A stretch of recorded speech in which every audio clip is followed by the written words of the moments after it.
I never thought I'd find love through a desperate online ad, but sometimes life's greatest blessings come disguised as impossible situations. Jack's voice trembled as he looked at Olivia, their wedding guests captivated by the unlikely story unfolding before them. If you're wondering how a struggling single father and a self-made tech millionaire found their forever in the most unexpected way, stay until the end. This journey will touch your heart in ways you never imagined. If this story moves you, please hit that like button and subscribe to hear more extraordinary tales of love conquering all odds. Olivia Morgan stared at her computer screen, cursor blinking at the end of her carefully crafted Craigslist post. At 33, she had built Horizon Technologies into a $200 million company, revolutionized the AI industry, and been named one of Time's most influential people in tech. Yet here she was, advertising for a fake boyfriend to bring to her parents' retirement celebration. "This is absolutely insane," she whispered, running her fingers through her auburn hair. Her Boston penthouse felt particularly empty tonight. The panoramic harbor views a stark contrast to the loneliness that had settled in her chest. The text from her mother had arrived that morning. "Can't wait to finally meet this wonderful man you've been telling us about. Your father is especially excited to see you so happy at last." The wonderful man who existed only in elaborate stories she'd created to keep her family from worrying about her personal life. A small deception that had grown into detailed tales about Michael, a brilliant neurosurgeon who was always conveniently called away for emergencies during family video calls. With a deep breath, she published her desperate plea. Successful businesswoman seeks well-mannered, articulate male to pose as boyfriend for family event. One weekend, all expenses covered plus $7,500 compensation. Must be comfortable with educated, traditional family and able to learn basic relationship history. Strictly professional arrangement. She closed her laptop and poured another glass of Cabernet. How had her life come to this? She had achieved everything she'd ever dreamed of professionally: financial independence, industry respect, complete autonomy. Yet her parents still measured her success by whether she had found the one. Across town, in a modest apartment in Somerville, Jack Bennett sat surrounded by past due notices. The bold red "Final Warning" stamps seemed to multiply with each passing month. At 36, this wasn't the life he had envisioned. Divorced, working multiple jobs, and still barely staying afloat. "Dad, can we read one more chapter?" His 8-year-old daughter Lily appeared in the doorway, clutching her dog-eared copy of Harry Potter, her dark curls framing eyes that reminded him so much of her mother. "Sure, pumpkin," he said, quickly gathering the bills into a drawer. "Just one more, then it's definitely bedtime." After tucking Lily in, Jack returned to the kitchen table and opened his laptop. His shift at the restaurant had ended early, and with Lily finally asleep, he could look for additional freelance work to cover the looming rent increase. That's when he saw the ad. He initially scrolled past it, but something made him return. $7,500. That would cover 3 months of rent and Lily's overdue school fees. It might even allow him to reduce his weekend shifts to spend more time with his daughter. Before doubt could creep in, he typed a response. "I'm Jack, 36, single father working in graphic design with evening restaurant work. I present well, communicate effectively, and understand the nature of this business arrangement. I can be discreet and professional. Happy to discuss details if you're interested."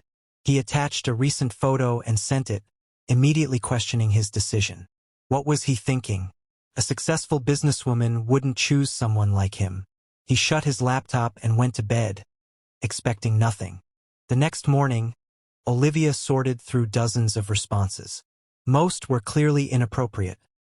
Men sending suggestive photos or proposing the arrangement include additional services. She was about to abandon the idea entirely when she opened Jack's email. Something about his straightforward message and the genuine look in his eyes made her pause. He wasn't what she'd imagined. She'd pictured someone more polished, perhaps, but there was an authenticity in his expression that resonated with her. She found herself hitting reply. 3 days later, they met at a quiet cafe near the public garden. Olivia arrived first, dressed in her signature style: tailored blazer, silk blouse, hair perfectly styled. She recognized Jack immediately when he entered. Clean but slightly worn button-down shirt. Nervous smile as he scanned the room. "Olivia?" he asked, approaching her table. "Yes, Jack, I presume." She extended her hand professionally. As they talked, Olivia was surprised by how naturally the conversation flowed. Jack was articulate and perceptive, asking thoughtful questions about what the arrangement would entail. "So your parents believe we've been dating for 8 months?" He clarified, mentally taking notes. "Yes, we met at a medical charity gala. That gives us a plausible meeting story without mutual friends who might contradict it. You're a neurosurgeon at Massachusetts General, specializing in pediatric cases. You're frequently on call for emergencies." Jack nodded. "And what about our relationship? What kind of couple are we? Affectionate? Reserved? What's our dynamic?" The question caught Olivia off guard. She hadn't considered the nuances of their supposed relationship beyond the basic facts. "I suppose we're comfortable together. Not overly demonstrative. My parents are somewhat traditional, but clearly connected." "And how did I win you over?" Jack asked with a slight smile. "A woman of your caliber wouldn't be easily impressed." For the first time in their conversation, Olivia felt herself blush. "You were persistent and genuine. You saw the woman behind the CEO title." Something shifted between them. For a moment, this didn't feel like a business transaction. Jack cleared his throat. "I should mention something important. I have a daughter, Lily. She's 8. If I do this, I'll need to arrange childcare for the weekend." Olivia hadn't considered he might have a child. Complicated matters, but strangely, it also made her trust him more. "I'll cover any additional childcare costs, of course." By the end of their meeting, they had reached an agreement. Jack would pose as her boyfriend for her parents' retirement celebration, 2 weeks away. They would meet twice more before then to rehearse their story and become comfortable with each other. As they parted outside the cafe, Olivia felt an unexpected sense of relief. Perhaps this unconventional plan might actually work. What neither anticipated was how quickly their rehearsals would evolve from awkward role-playing to genuine enjoyment of each other's company. Their second meeting was at an upscale restaurant similar to where they'd be dining with her parents. They practiced their couple dynamics, how they sat together, casual touches that suggested intimacy, the way they interacted. "Tell me about your daughter," Olivia said as they waited for their entrees. Jack's entire demeanor transformed when he spoke about Lily. "She's everything to me. Brilliant, creative, stubborn as they come. She wants to be a marine biologist and an astronaut simultaneously." "She sounds amazing," Olivia said, genuinely impressed. "She is. Her mother left when she was 3. Decided family life wasn't what she wanted after all." There was no resentment in his voice, just matter-of-fact acceptance. "It's been just us since then. That must be challenging." Jack shrugged. "Some days. Most days it's just our normal. We figure it out together." He paused. "What about your family? What should I know before meeting them?" Olivia told him about her parents, her father's career as a distinguished economics professor, her mother's work as a concert pianist, their traditional New England values that sometimes clashed with her modern approach to life. "They've always supported my ambitions," she explained, "which makes me feel even worse about disappointing them." "You're a wildly successful entrepreneur," Jack said, genuine confusion in his voice. "How could they possibly be disappointed?" Olivia smiled sadly. In their world, success isn't measured solely by professional achievements. It's about building a meaningful life, creating a family, finding balance. "I've given them the career success, but not the personal fulfillment they hope for me. Hence the fake boyfriend." "Hence the fake boyfriend," she agreed. Their third meeting was at Olivia's penthouse, where they refined the details of their backstory. But as the evening progressed, they found themselves discussing less about their pretend relationship and more about their actual lives. "How does someone build a tech empire before 35? Jack asked as they sat on her terrace, the city lights twinkling below them. Olivia told him about leaving MIT to launch her first startup, The years of financial uncertainty and sleeping on friends' couches before her breakthrough. The constant battle against sexism in the tech industry. I was either the token woman or the ice queen, she said. Never just a capable founder with innovative ideas. Jack listened attentively, asking questions that showed genuine interest, not merely going through the motions. What about you? She asked. Did you always want to be in graphic design? He laughed. I wanted to be an architect, actually. Studied it in college. But then life happened, marriage, mortgage, baby. Graphic design offered more immediate income. Do you still design buildings? Sometimes.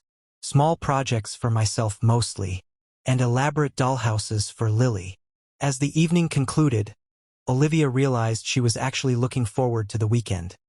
Not dreading it as she had been. The day of the retirement celebration arrived. Jack had arranged for Lily to stay with his sister for the weekend, and Olivia had booked them adjoining rooms at a luxury hotel near her parents' home in Cambridge. When Jack knocked on her hotel room door, Olivia barely recognized him. Gone was the slightly disheveled single dad. In his place stood a confidently dressed man in a perfectly fitted suit, hair neatly styled, freshly shaven. You clean up nicely, she said, suddenly feeling nervous. So do you, he replied, taking in her elegant navy dress. Though you always look stunning. The compliment felt different than their rehearsed exchanges. More authentic. The drive to her parents' house was quiet, both lost in their thoughts. As they pulled up to the stately Victorian home, Jack reached over and squeezed her hand. Ready for this, girlfriend?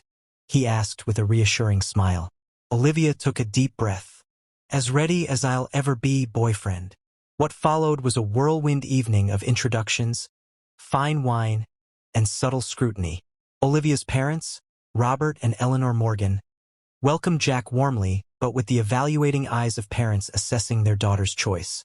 So, Jack, tell us how you and Olivia met, her father asked during dinner. Jack launched into their practice story with such natural charm and warmth that even Olivia almost believed it. He spoke about being captivated by her intelligence, her vision, her compassion beneath her professional exterior. I knew she was extraordinary when she challenged my entire approach to pediatric care, he said, looking at Olivia with convincing affection. Most people defer to the doctor in the room. Not Olivia. She questioned everything, made me see my work from an entirely new perspective. Throughout the evening, Jack charmed not only her parents but the colleagues and family friends who had gathered for the celebration. He remembered details about her childhood that she'd mentioned in passing, asked thoughtful questions about her father's research, and even discussed classical composers knowledgeably with her mother. Most surprisingly, he seemed to genuinely enjoy himself. This wasn't the stiff performance of someone enduring an obligation for money. He laughed at her father's academic jokes, discussed baseball with her uncles, and complimented her mother's piano playing with authentic enthusiasm. As the night progressed, Olivia found herself watching Jack with growing confusion. The boundary between their pretend relationship and something more authentic was blurring. When he placed his hand on the small of her back, it didn't feel like an act. When he caught her eye across the room with a private smile, her heart responded in ways she hadn't anticipated. The moment of truth came during the retirement toast. Her father, emotional after several glasses of champagne, raised his glass to his wife and lifelong partner. To find a companion who supports your dreams while helping you grow is life's greatest gift, he said, his voice thick with emotion. Eleanor, you have been my inspiration, my joy, my home. And nothing makes me prouder than seeing our daughter find someone who clearly adores her the way I still adore you. Olivia felt the weight of the deception crushing her. Beside her, Jack's hand found hers under the table, a gentle pressure that somehow both comforted and complicated everything. Later that night, as they drove back to the hotel in silence, the pretense between them felt impossible to maintain. Your family is wonderful, Jack finally said as they stood in the hotel hallway between their rooms. They love you very much. They loved you, Olivia replied. My mother already asked when you're coming for Sunday dinner. Jack looked down. I'm a convincing actor, I guess. Were you acting? The question escaped before she could stop it. His eyes met hers, serious and unguarded. Not entirely. Not by the end. The air between them charged with unspoken possibilities. For a moment, Olivia thought he might kiss her. For a moment, she wanted him to. Instead, he stepped back. "Good night, Olivia. I'll see you in the morning." She entered her room and leaned against the closed door, heart racing. This wasn't part of the plan. This wasn't supposed to happen. The next day brought the family brunch, more convincing couple behavior, and the growing realization for both of them that something unexpected was developing. By the time they said their goodbyes to her parents, promising to visit again soon, the pretense had become almost painful. On the drive back to Boston, Jack was unusually quiet. "You were perfect," Olivia said, breaking the silence. "My parents completely believed we're in love. Mission accomplished." "Yeah," he said, eyes on the road. "Mission accomplished." When they reached her building, Jack pulled up to the entrance but didn't turn off the engine. "I should get going. Lily will be waiting." Olivia nodded, suddenly reluctant to end their time together. "Of course, I'll transfer the payment tonight." "Thank you." He hesitated. "It was nice meeting your family. They really liked you." She paused. "I really liked you too." Something flickered across his face. Hope, perhaps, quickly replaced by resignation. "You're an incredible woman, Olivia. Whoever you eventually bring home to your parents for real will be a fortunate man." She got out of the car with a strange emptiness in her chest. As she watched him drive away, she realized she'd gotten exactly what she paid for. A convincing boyfriend for the weekend. Yet somehow it felt like a profound loss. That night, as she prepared to transfer the money to Jack's account, Olivia found herself unable to complete the transaction. Paying him now felt wrong, as if it would diminish something that had become more than a business arrangement. Instead, she found herself typing a message. "The payment feels wrong after everything. Can we talk? Maybe over coffee?" His response came quickly. "I can't accept your money anyway. It wasn't just a job in the end. Coffee sounds good." They met the next day at the same cafe where they'd first discussed their arrangement. This time, the atmosphere was charged with unspoken feelings and possibilities. "I brought something for you," Jack said, sliding an envelope across the table. Inside was a check for $7,500. "I don't understand," Olivia said, confused. "It's your money. I'm returning it." "But we had an agreement." "The agreement was for me to pretend to be your boyfriend," Jack interrupted gently. "Somewhere along the way, I stopped pretending." Olivia stared at him, heart pounding. "What are you saying?" "I'm saying I'd like to take you to dinner. A real dinner, not a rehearsal. No pretending. No backstory. Just two people getting to know each other authentically." "Why?" The question was barely audible. Jack smiled, the same warm smile that had charmed her family. "Because I've spent the past 2 weeks learning about a woman who's brilliant, driven, successful, and somehow still believes she's not enough. I'd like the chance to show her she's wrong." "I'm complicated," Olivia warned. "My life is chaotic. I work too much. I'm a single dad who works multiple jobs and builds dollhouses in his spare time," Jack countered. "Complicated is my specialty." "What about Lily?" His expression softened. "She's part of the package. The most important part. I've never dated someone with a child before. I've never dated a millionaire before," he replied with a grin. "We can learn together." For the first time in years, Olivia felt a flutter of something like hope. Not the calculated optimism of a business venture, but the fragile, beautiful hope of a new beginning. "Dinner sounds nice," she said finally. "But I have one condition. I want to meet Lily," Olivia said firmly.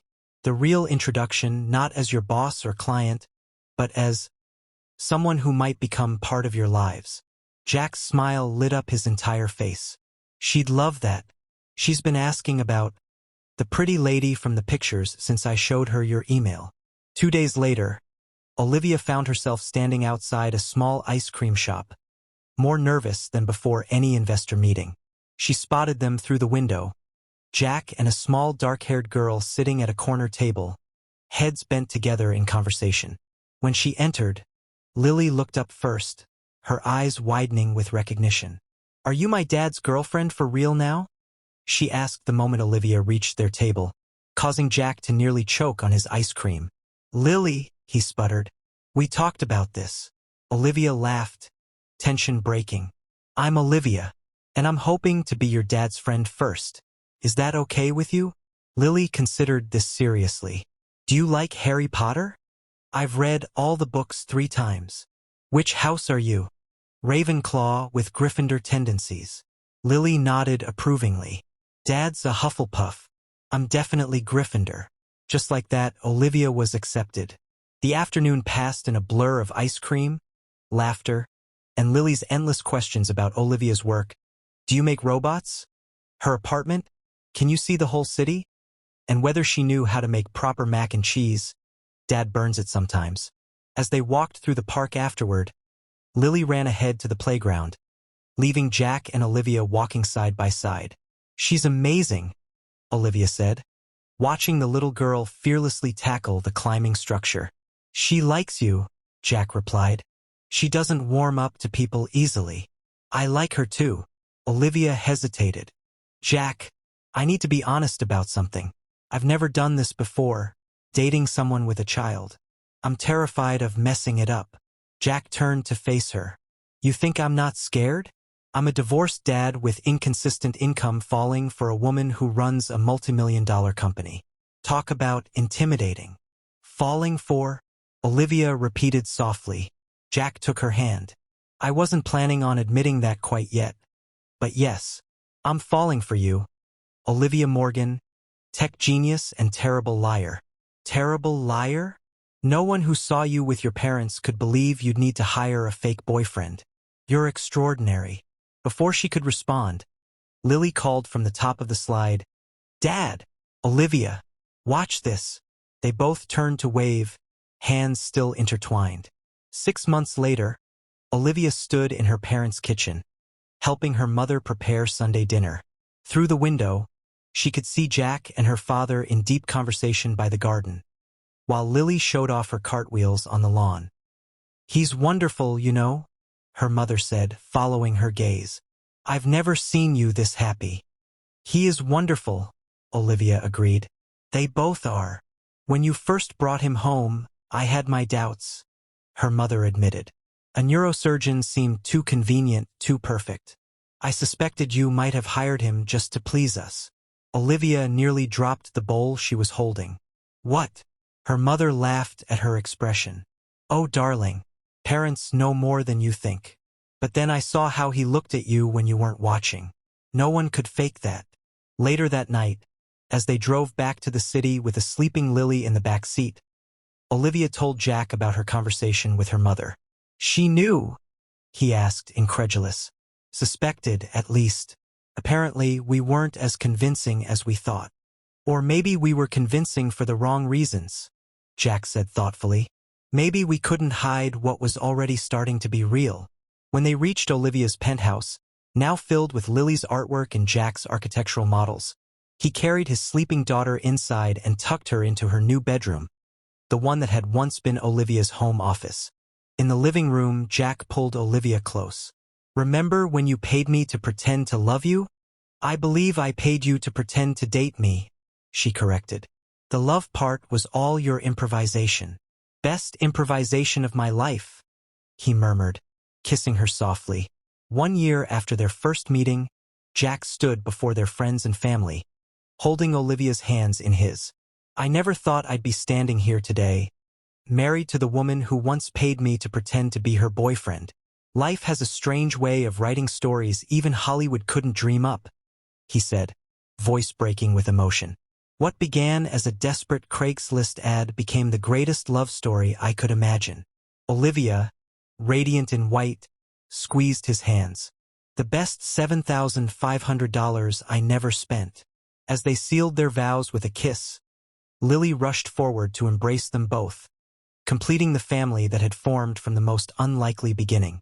Sometimes the most authentic love stories start with a lie. And sometimes the family you create is worth more than all the success in the world.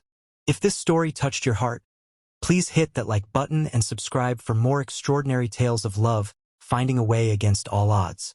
Remember, sometimes the most unexpected beginnings lead to the most beautiful endings.